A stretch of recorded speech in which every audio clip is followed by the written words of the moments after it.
Hello friends, ಎಲ್ಲರಿಗೂ ನಮಸ್ಕಾರ. ರತ್ವಿ ಚಾನಲ್ಗೆ ಸ್ವಾಗತ. ನಾನು ನಿಮ್ಮ ಅಶ್ವಿನಿ ಡಿ.ವಿ. ಬೆಳಗ್ಗೆ ನೀವು ಬ್ರೇಕ್ಫಾಸ್ಟಿಗೆ ಇಡ್ಲಿ ಅಥವಾ ಪಡ್ಡು ಮಾಡೋದಕ್ಕೆ ಅಕ್ಕಿನ ನೆನೆ ಹಾಕ್ಸ್ತಾ ಇದ್ದರೆ ಈ ರೀತಿಯಾಗಿ ನೀವು ಹೆಲ್ದಿಯಾಗಿ ಒಂದು ಪಡ್ಡು ರೆಸಿಪಿನ ಮಾಡ್ಕೊಳ್ಳಿ. ತುಂಬಾ ರುಚಿಯಾಗಿರುತ್ತೆ.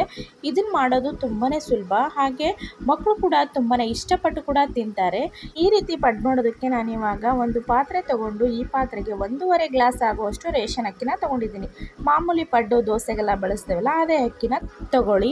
ಅದಕ್ಕೆ ನಾನು ಅರ್ಧ ಗ್ಲಾಸ್ ಆಗುವಷ್ಟು ಹೆಸರು ಕಾಳನ್ನು ಹಾಕೊಳ್ತಾ ಇದ್ದೀನಿ. ಅರ್ಧ ಗ್ಲಾಸ್ ಆಗುವಷ್ಟು ಕಡಲೆ ಕಾಳನ್ನು ಹಾಕೊಳ್ಳಿ. ಅರ್ಧ ಗ್ಲಾಸ್ ಆಗುವಷ್ಟು ಉದ್ದಿನಬೇಳೆ ಕೂಡ ಹಾಕೊಳ್ಳಿ ಮತ್ತು 1 ಸ್ಪೂನ್ ಆಗುವಷ್ಟು ಮೆಂತ್ಯ ಕಾಳನ್ನು ಕೂಡ ಹಾಕೊಳ್ಳಿ. ಇವಿಷ್ಟನ್ನು ನಾನು ಚೆನ್ನಾಗಿ ಮಿಕ್ಸ್ ಮಾಡ್ಕೊಳ್ತಾ ಇದ್ದೀನಿ. ನೀವು ಇದಕ್ಕೆ ಅಲಸಂದಿ ಕಾಳು, ಮಡಕೆ ಕಾಳು, ಹುರುಳಿಕಾಳು ಕೂಡ ಹಾಕ್ಕೊಳ್ಬೋದು. ನಾನು ಇಷ್ಟ ಕಾಳನ್ನು ಬಳಸ್ತಾ ಇರೋದು. ಇದನ್ನು ಇವಾಗ 1-2 ರಿಂದ 3 ಸಾರಿ ಈ ರೀತಿಯಾಗಿ ಚೆನ್ನಾಗಿ ತೊಳ್ಕೊಳ್ಬೇಕಾಗುತ್ತೆ. ಚೆನ್ನಾಗಿ 1-2 ಸಾರಿ ವಾಶ್ ಮಾಡಿದ ನಂತರ ಇದಕ್ಕೆ ನೆನೆಸೋದಕ್ಕೆ ನೀರು ಹಾಕಿಬಿಟ್ಟು ಇದನ್ನು ನಾವು ರಾತ್ರಿ ಎಲ್ಲ ನೆನೆಸ್ಕೊಳ್ಬೇಕಾಗುತ್ತೆ. ನಾವು ಬೆಳಗ್ಗೆ ಬ್ರೇಕ್ಫಾಸ್ಟಿಗೆ ಯೂಸ್ ಮಾಡ್ತಾ ಇರೋದ್ರಿಂದ ನಾವು ರಾತ್ರಿನೇ ಈ ರೀತಿ ಕಾಳುಗಳನ್ನು ನೆನೆಸ್ಕೊಳ್ಬೇಕಾಗುತ್ತೆ. ಕಾಳು ಮತ್ತು ಅಕ್ಕಿ ಎಲ್ಲ ಚೆನ್ನಾಗಿ ಬೆಳಗ್ಗೆ ನೆಂದಿದೆ, ತುಂಬಾ ಚೆನ್ನಾಗಿದೆ. ಇದನ್ನು 1-2 ಸಾರಿ ಚೆನ್ನಾಗಿ ವಾಶ್ ಮಾಡ್ಕೊಳ್ಬೇಕಾಗುತ್ತೆ. ಬೆಳಗ್ಗೆ ಕೂಡ ಚೆನ್ನಾಗಿ ವಾಶ್ ಮಾಡ್ಕೊಂಡ ನಂತರ ಈ ರೀತಿಯಾಗಿ ಕಾಣಿಸ್ತಾ ಇದೆ. ಇದನ್ನು ಇವಾಗ ಕಾಳಿನ ಪಡ್ಡು ಮಾಡೋದಕ್ಕೆ ನಾವು ಇವಾಗ ಈ ಕಾಳು ಮತ್ತು ಅಕ್ಕಿಗೆ ನಾವು ಮಸಾಲೆನ ರೆಡಿ ಮಾಡ್ಕೊಳ್ಬೇಕಾಗುತ್ತೆ.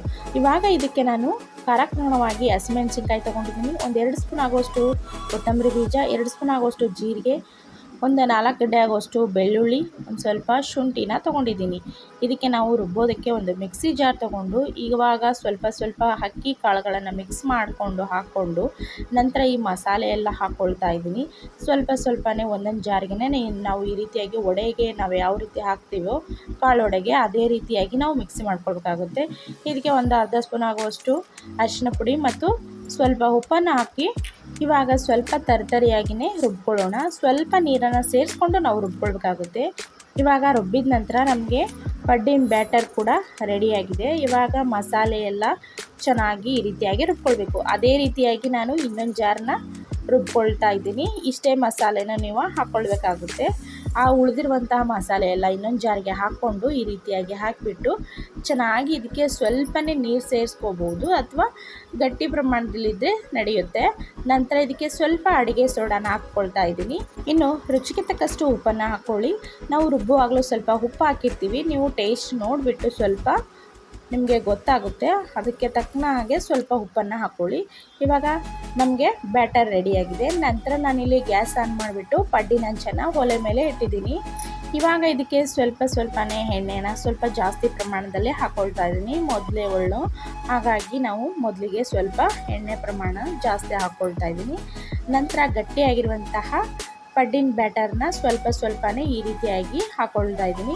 ನೀವು ಜಾಸ್ತಿ ಹಾಕೋದ್ರಿಂದ ಪಡ್ಡು ನೀಟಾಗಿ ಬೇಯೋಲ್ಲ, ಹಾಗಾಗಿ ಕಡಿಮೆ ಪ್ರಮಾಣದಲ್ಲೇ ಹಿಟ್ಟನ್ನು ಹಾಕ್ಕೊಳ್ಬೇಕಾಗುತ್ತೆ.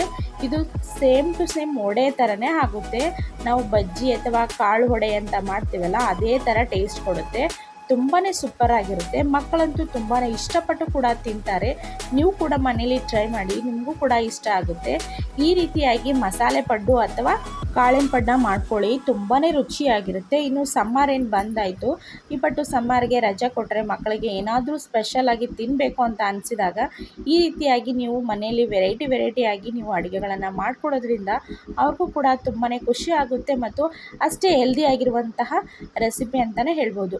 ಯಾಕಂದರೆ ನಾವು ಕಾಳುಗಳನ್ನೆಲ್ಲ ಬಳಸಿಬಿಟ್ಟು ಮಕ್ಕಳಿಗೆ ಕೊಡೋದ್ರಿಂದ ಅವರ ಆರೋಗ್ಯಕ್ಕೂ ಕೂಡ ತುಂಬಾ ಬೆನಿಫಿಟ್ ಇದೆ. ಇನ್ನು ನೆನೆಸಿದಂತಹ ಕಾಳುಗಳನ್ನು ಮಕ್ಕಳು ತಿನ್ನೋಲ್ಲ ಅನ್ನೋರು ಈ ರೀತಿಯಾಗಿ ನೀವು ಒಂದು ಸ್ವಲ್ಪ ಅದಕ್ಕೆ ಜೊತೆಗೆ ಅಕ್ಕಿಯನ್ನು ಸೇರಿಸ್ದೇನೂ ಕೂಡ ನೀವು ಈ ರೀತಿಯಾಗಿ ಪಡ್ಡುಗಳನ್ನು ಮಾಡಿಕೊಟ್ರೆ ಅದು ಕೂಡ ಅವರಿಗೆ ಆರೋಗ್ಯಕ್ಕೆ ತುಂಬಾ ಒಳ್ಳೆಯದು.